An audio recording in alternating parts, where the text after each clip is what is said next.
ایک روز ایک حبشی غلام جس کے نقش موٹے رنگت سیاہ آنکھیں چھوٹی بولتا تو زبان سے لکنت بالکل واضح تھی اور غلام ابن غلام نسل در نسل غلام باغ میں کھجوروں کی آخری فصل جھاڑ جھنکار کو چننے میں مصروف تھا اور کھجوریں بھی وہ جن کا ذائقہ بھی دوسری کھجوروں سے مختلف نہ ہی دوسری کھجوروں کی طرح تر و تازہ رنگت سیاہ اور دانہ بھی بالکل چھوٹا سا اور ارادہ یہ رکھتا تھا کہ ان کھجوروں کو بازار میں بیچ کر کچھ پیسے جمع کرے۔ اتنے میں اسی اثنا میں وہاں سے ایک سوار کا گزر ہوا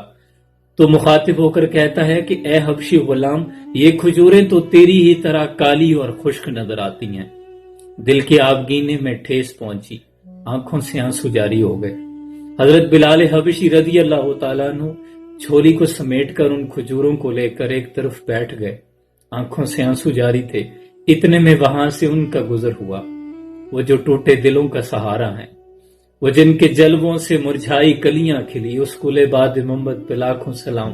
وہ جن کے سامنے تنی گردنیں جھک گئی، اس خدا داد شوکت پہ لاکھوں سلام، وہ جو غم زدوں کا سہارا ہیں۔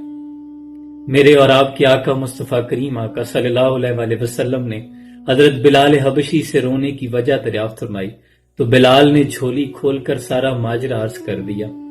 قربان جاؤں میرے مصطفیٰ کریم آقا نے رخ انور کو بازار کی جانب موڑ کر فرمایا، لوگو سنو، یہ کھجور اجوا ہے، اس میں دل کے مرض کا علاج ہے، اس میں فالج کا علاج ہے اور اس میں 70 سے زیادہ امراض کا علاج پوشیدہ ہے۔ حضور یہاں پہ رکے نہیں، فرمایا جو اسے کھا لے گا اسے جادو سے بھی امان ہے، اور سنو یہ آج سے کھجوروں کی سردار ہے۔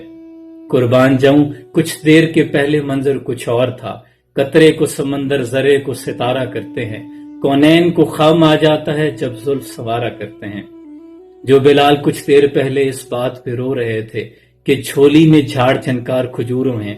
لیکن تاریخ بتاتی ہے، راوی لکھتا ہے کہ کچھ ہی دیر کے بعد لوگ پیچھے پیچھے دوڑ رہے تھے اور بلال حبشی آگے آگے کسی مچلے ہوئے بچے کی مانند دوڑ رہے تھے کہ میرے پاس کھجوریں تھوڑی رہ گئی ہیں۔ آج بھی تاریخ گواہ ہے کہ حضور اکرم صلی اللہ علیہ وآلہ وسلم کی زبان مبارک کا صدقہ بلال حبشی کی جھولی کی وہ کھجوریں اجوا آج بھی کھجوروں کی سردار ہیں۔